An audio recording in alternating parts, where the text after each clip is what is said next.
നിലമ്പൂരിൽ നിയമസഭാ ഉപതെരഞ്ഞെടുപ്പ് ഇന്ന് 263 ബൂത്തുകളിലായി 2,32,384 വോട്ടർമാരാണ് ഇന്ന് വോട്ട് ചെയ്യുക. രാവിലെ 7 മണി മുതൽ ആരംഭിച്ച പോളിംഗ് വൈകിട്ട് 6 മണിക്ക് പൂർത്തിയാകും. പ്രധാന മുന്നണി സ്ഥാനാർത്ഥികളായ എം സ്വരാജിനും ആര്യാടൻ ഷൌക്കത്തിനും പുറമെ PV അൻവറിന്റെയും സാന്നിധ്യം മത്സരത്തിന് മൂർച്ചകൂട്ടും. വിവരങ്ങളുമായി ഡി ബിനോയ് നമ്മളോടൊപ്പം ചേരുന്നുണ്ട്.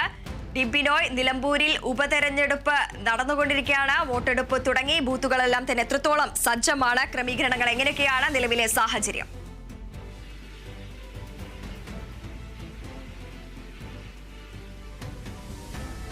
അതികാലത്ത് ചെറിയ തോതിൽ മഴ നിലമ്പൂർ മേഖലയിൽ ഉണ്ടായിരുന്നെങ്കിലും ഇപ്പോൾ പോളിംഗ് തുടങ്ങിയ സമയത്ത് മഴ അല്പം ഒന്ന് മാറി നിൽക്കുന്ന ഒരു അന്തരീക്ഷമാണ്.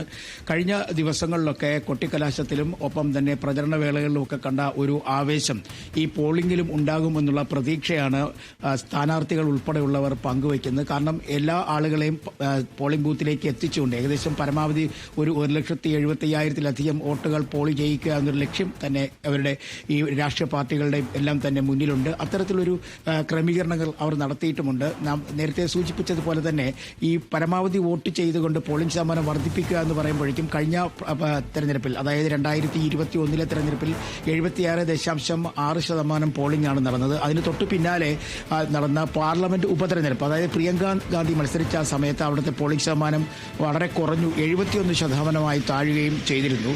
അപ്പോൾ അത്തരത്തിൽ ഈ പോളിംഗ് ശതമാനത്തിലുള്ളൊരു വേരിയേഷൻ അല്ലെങ്കിൽ വ്യത്യാസം പലപ്പോഴും അവിടെ സംഭവിക്കുന്ന ഒരു സ്ഥലം കൂടിയാണ് നിലമ്പൂർ. അതുകൊണ്ട് ഇത്തവണയും പോളിംഗ് ശതമാനത്തിന്റെ കാര്യത്തിൽ നേരിയൊരു ആശങ്ക സ്ഥാനാർത്ഥികൾക്കും മുന്നണി നേതാക്കന്മാർക്കൊക്കെ ഉണ്ടെങ്കിൽ തന്നെയും ഈ പ്രചരണം നടത്തിയ കാര്യത്തിൽ വലിയ തരത്തിലൊരു മുന്നേറ്റം നടത്താൻ കഴിഞ്ഞിട്ടുണ്ട്. അതുകൊണ്ട് തന്നെ വലിയ തോതിൽ ഒരു പോളിംഗ് നടക്കുമെന്നുള്ള പ്രതീക്ഷ രാഷ്ട്രീയ നേതാക്കളെല്ലാം തന്നെ പങ്കുവെക്കുകയും ചെയ്യുന്നുണ്ട്.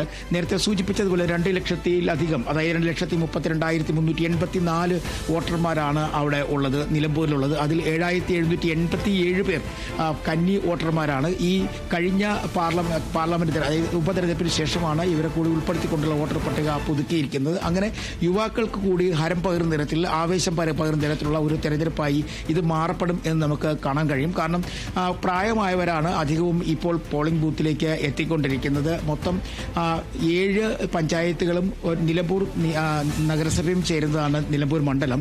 ഇവിടെ കഴിഞ്ഞ പ്രാവശ്യങ്ങളിലൊക്കെ നിലമ്പൂരിലെ നഗരസഭാ അതിർത്തിയിൽ കഴിഞ്ഞ പ്രാവശ്യങ്ങളിലൊക്കെ കാര്യമായ തരത്തിൽ പോളിംഗ് നടക്കാത്ത ഒരു സ്ഥലമാണ്. അതേസമയം പഞ്ചായത്തുകളിൽ കാര്യമായ രീതിയിൽ പോളിംഗ് നടക്കുകയും ചെയ്യുന്നുണ്ട്. ഒരു ഏറ്റവും എടുത്തു പറയേണ്ട പ്രത്യേകത, 4 സ്ഥാനാർത്ഥികളും, അതായത് പ്രധാനപ്പെട്ട മുന്നണികളുടെ സ്ഥാനാർത്ഥികളായ 3 പേരും ഒപ്പം PV അൻവറും എല്ലാം തന്നെ ഈ നിയമസഭാ മണ്ഡലത്തിൽ നിന്നുള്ളവരായതുകൊണ്ട് തന്നെ ഇവരെല്ലാം നേരത്തെ രാവിലെ തന്നെ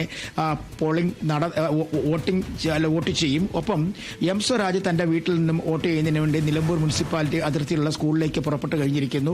6:30 മണിയോടെ തന്നെ PV അൻവറും വീട്ടിൽ നിന്ന് ഇറങ്ങിയിട്ടുണ്ട്. ആദ്യഘട്ടത്തിൽ 1-2 പ്രമുഖരെ കണ്ടതിന് ശേഷം അദ്ദേഹം നേരെ പോളിംഗ് ബൂത്തിലേക്ക് എത്തും എന്നുള്ള വിവരങ്ങളാണ് നമുക്കറിയാൻ കഴിയുന്നത്. ഒപ്പം ആര്യാടൻ ഷൌക്കത്തും കുടുംബസമേതമാണ് വോട്ട് ചെയ്യുന്നതിന് വേണ്ടി പോളിംഗ് ബൂത്തിലേക്ക് എത്തുക. അങ്ങനെ ഒട്ടുമിക്ക ആളുകളും അവിടെ പോളിംഗ് ബൂത്തിലേക്ക് എത്തിക്കൊണ്ടിരിക്കുന്നു.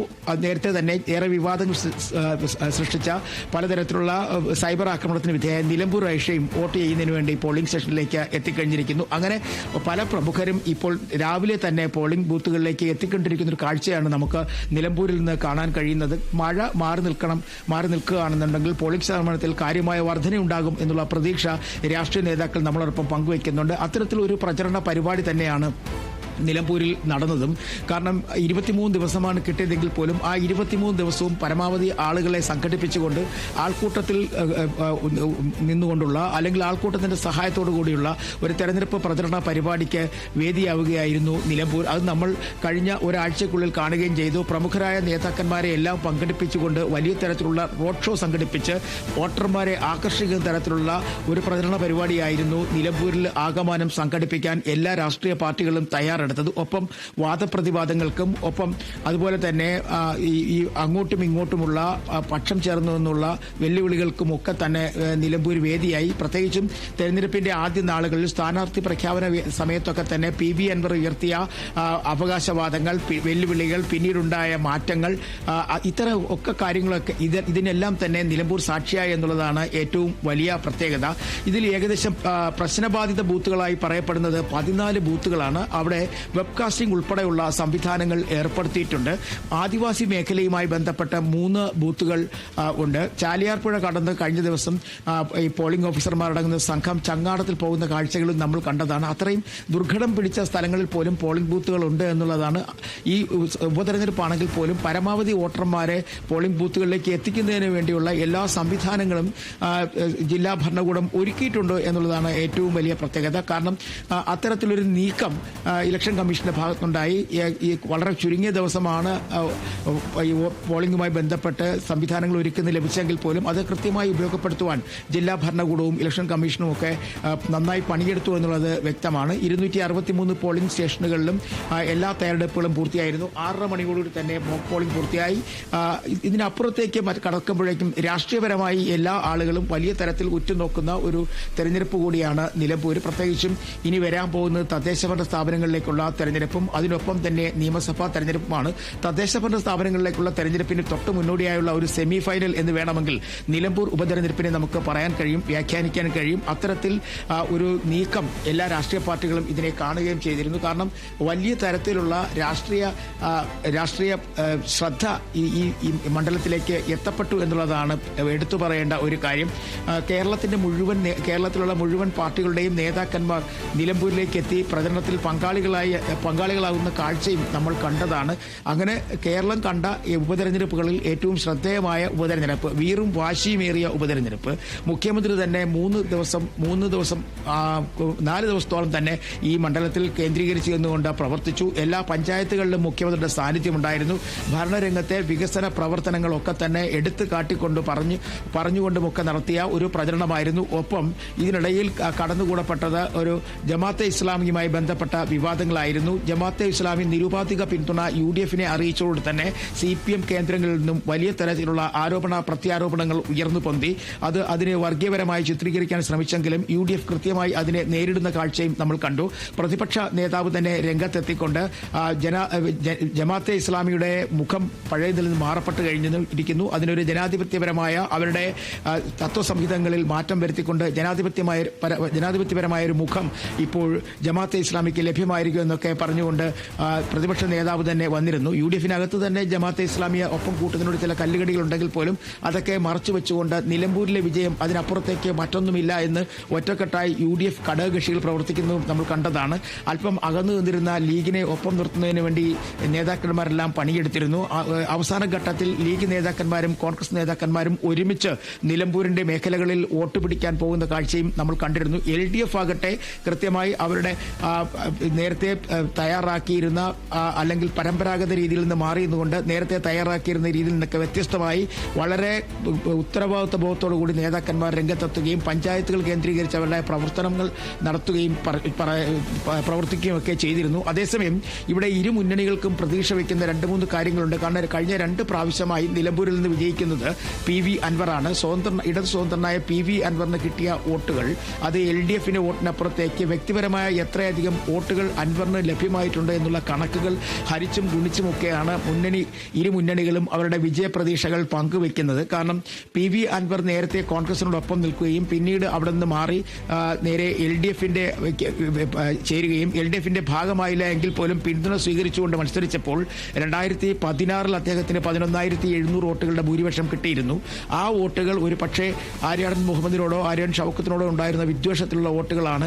ആ വോട്ടുകൾ കൃത്യമായി LDF-നൊപ്പം ചേർന്നു എന്നുള്ളത് കൊണ്ടാണ് അൻവറിന്റെ വിജയം എന്നൊക്കെ LDF വിശ്വസിക്കുന്നു. അതേസമയം 2021 ആയപ്പോഴേക്കും VV പ്രകാശിനോട് PV അൻവർ ഏറ്റുമുട്ടിയപ്പോഴേക്കും വോട്ട് അല്ലെങ്കിൽ ഭൂരിപക്ഷം വളരെ താഴ്ന്നു, 2,700 ആയിട്ട് കുറയുകയും ചെയ്തു. ഇതിൽ നമ്മൾ മനസ്സിലാക്കേണ്ടത് PV അൻവറിനെ സംബന്ധിച്ചോളം PV അൻവറിന് പലതരത്തിലുള്ള വോട്ടുകൾ അത് അടിസ്ഥാനപരമായി ഈ അടിയുറച്ച മതവിശ്വാസങ്ങളിൽ ഉള്ള ആളുകൾ അവർ കൃത്യമായും PV അൻവറിലെ അനുകൂലമായി ചിന്തിച്ചു എന്നുള്ളതാണ് അന്ന് അദ്ദേഹത്തിനൊരു കാര്യമായ പിന്തുണയായി മാറപ്പെട്ടത്. എന്നാൽ ഇത്തവണ അത്തരം പിന്തുണകൾ അൻവറിന് കിട്ടുമോ, അത് UDF-ന് പോകുമോ, LDF-ന് പോകുമോ, ഇത്തരം കാര്യങ്ങളൊക്കെ തന്നെ 23-ന് ഫലം വരുമ്പോൾ മാത്രമേ പറയാൻ കഴിയുകയുള്ളൂ. എന്തായാലും വലിയ തരത്തിലുള്ള ഒരു തിരഞ്ഞെടുപ്പ് പ്രചരണമാണ് ഈ കേരളം കണ്ടിട്ടുള്ളതിൽ വെച്ച് ഏറ്റവും വലിയൊരു പ്രചരണ പരിപാടി നിലമ്പൂരിൽ കാണാൻ കഴിഞ്ഞു എന്നുള്ളതാണ് ഏറ്റവും ശ്രദ്ധേയമായ കാര്യം. കഴിഞ്ഞ ഞായറാഴ്ചയൊക്കെ നമ്മൾ കണ്ടതാണ് കേരളത്തിലെ തന്നെ ഏറ്റവും വലിയൊരു പ്രചരണ പരിപാടിക്ക് നിലമ്പൂർ എന്ന് പറയുന്ന ചെറിയ നിയമസഭാ മണ്ഡലം വേദിയായി എന്നുള്ളതാണ് എടുത്തു പറയേണ്ട കാര്യം. കാരണം AICC നേതാക്കന്മാർ ഉൾപ്പെടെയുള്ളവർ, പ്രിയങ്ക ഗാന്ധി ഉൾപ്പെടെയുള്ളവർ അവിടെ എത്തുന്നു, റോഡ് ഷോ നടത്തുന്നു, വിവിധ സ്ഥലങ്ങളിൽ അവർ പ്രസംഗിക്കുന്നു, മുഖ്യമന്ത്രി എത്തുന്നു, പ്രസംഗിക്കുന്നു. അങ്ങനെ ജനകീയമായ പ്രശ്നങ്ങളും പ്രതിരോധങ്ങളും ഒക്കെ തീർത്തുകൊണ്ട് ഇരു മുന്നണികളും മുന്നോട്ട് പോകുന്ന ഒരു കാഴ്ച നിലമ്പൂരിൽ നമുക്ക് കാണാൻ കഴിഞ്ഞിരിക്കുന്നു. ഇപ്പോൾ ബൂത്തുകളിലേക്ക് എത്തുന്നവരുടെ എണ്ണം കാര്യമായി വർദ്ധിച്ചുകൊണ്ടിരിക്കുന്നു എന്നാണ് നമുക്ക് നിലമ്പൂരിലെ വിവിധ ബൂത്തുകളിൽ നിന്ന് കിട്ടുന്ന വിവരങ്ങളിൽ നിന്ന് വ്യക്തമാകുന്നത്. കാരണം നിലമ്പൂർ നിയമസഭാ മണ്ഡലവുമായി പറയുമ്പോഴേക്കും പ്രധാനമായും കാർഷിക മേഖലയുമായി ബന്ധപ്പെട്ട മേഖലകളാണ് ഏറ്റവും കൂടുതൽ നമ്മൾ നോക്കേണ്ടത്. ആ സ്ഥലങ്ങളിൽ പ്രത്യേകിച്ച് പോത്തുപാറ പോലെയുള്ള സ്ഥലങ്ങളൊക്കെ തന്നെ നേരത്തെ ഈ പ്രകൃതിക്ഷോഭമുണ്ടായ മേഖലകളാണ്. ഒപ്പം ആദിവാസി ഭൂമി സംബന്ധിച്ച സമരങ്ങളൊക്കെ നടക്കുന്ന മേഖലയാണ്. പക്ഷേ അതിനെയൊക്കെ മറികടന്നുകൊണ്ടുള്ള ഒരു പ്രചരണ പരിപാടിയുമായി മുന്നോട്ട് പോകാൻ LDFന് കഴിഞ്ഞു എന്നുള്ള കാര്യവും അവർ പങ്കുവയ്ക്കുന്നുണ്ട്. എന്തായാലും ഇപ്പോൾ നമുക്ക്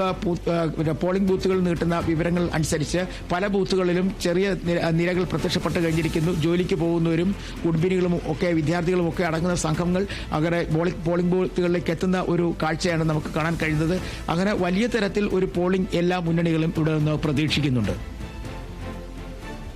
തീർച്ചയായും പ്രതികൂല കാലാവസ്ഥ വകവയ്ക്കാതെ ബൂത്തുകളിൽ രാവിലെ തന്നെ വോട്ടർമാരുടെ വലിയൊരു നിര തന്നെയാണ് കാണാൻ സാധിക്കുന്നത്. അതിരാവിലെ തന്നെ വോട്ട് രേഖപ്പെടുത്താൻ പ്രമുഖരടക്കം തന്നെ എത്തുന്നുണ്ട്. മുക്കട്ട LP സ്കൂളിൽ വോട്ട് രേഖപ്പെടുത്തി നിലമ്പൂർ ആയിഷ, അതോടൊപ്പം തന്നെ M സ്വരാജ് വോട്ട് ചെയ്യുന്നത് മങ്കുന്ന് LP സ്കൂളിലാണ്. ഇത്തരത്തിൽ വലിയൊരു നീണ്ട നിര തന്നെയാണ് നമുക്ക് ഈ പോളിംഗ് ബൂത്തുകളിൽ അടക്കം തന്നെ കാണാൻ സാധിക്കുന്നത്. ഈ രാവിലെ പണിക്ക് പോകേണ്ട ആളുകൾ അടക്കമുണ്ട്. ജോലി സ്ഥലത്ത് എത്തേണ്ടതുള്ളതിനാൽ തന്നെ രാവിലെ തന്നെ അവിടെ എത്തുന്ന ആളുകളെ തന്നെ കാണാനുണ്ട്. മുതിർന്നവരായിട്ടുള്ള പ്രായമായിട്ടുള്ള അമ്മമാരും അച്ഛന്മാരും എല്ലാം തന്നെ അവിടെ എത്തുന്ന ഒരു സാഹചര്യം തന്നെയാണ് നമുക്ക് കാണാൻ സാധിക്കുന്നത്. നിലവിൽ വലിയ രീതിയിലുള്ള ഒരു നീണ്ട നിര തന്നെയാണ് ഇവിടെ നിലമ്പൂരിൽ ജനങ്ങൾ വിധി എഴുതാൻ വേണ്ടി അവിടെ എത്തിയിരിക്കുന്നു. നിലമ്പൂരിൽ 263 ബൂത്തുകളിലായി 2,32,384 വോട്ടർമാരാണ് ഇന്ന് വോട്ട് ചെയ്യുക. രാവിലെ 7 മണി മുതൽ ആരംഭിച്ച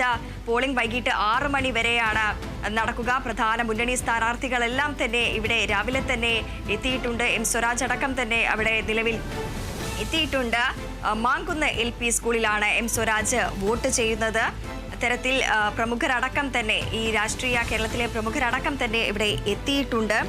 ഒപ്പം തന്നെ ടി ബിനോയ് തുടരുകയാണ്. ബിനോയ്, നിലവിൽ 14 മാസത്തിനിടെ 3 തെരഞ്ഞെടുപ്പുകളാണ് നിലവിൽ നിലമ്പൂരിൽ നടക്കുന്നത്. ഒന്ന് ലോക്സഭാ തിരഞ്ഞെടുപ്പ്, 2 ഉപതെരഞ്ഞെടുപ്പുകൾ. അത്തരത്തിൽ ഈ ചെറിയൊരു കാലാവധിയിലേക്കാണെങ്കിൽ പോലും തന്നെ ഇത്തരത്തിൽ ഈ കുറഞ്ഞൊരു സമയത്തേക്കായി തന്നെ ജനപ്രതിനിധിയെ തിരഞ്ഞെടുക്കാൻ എത്തേണ്ടതുണ്ടോ എന്നതടക്കമുള്ള കാര്യങ്ങൾ ജനങ്ങൾ ആലോചിക്കുന്നുണ്ട്. മഴ ശക്തമായി തുടരുന്ന ഒരു സാഹചര്യം തന്നെയാണ്. ഇതൊന്നും വകവയ്ക്കാതെയാണ് ആളുകൾ നിലവിൽ ഇപ്പോൾ ഈ പോളിംഗ് ബൂത്തുകളിൽ എത്തുന്നത്.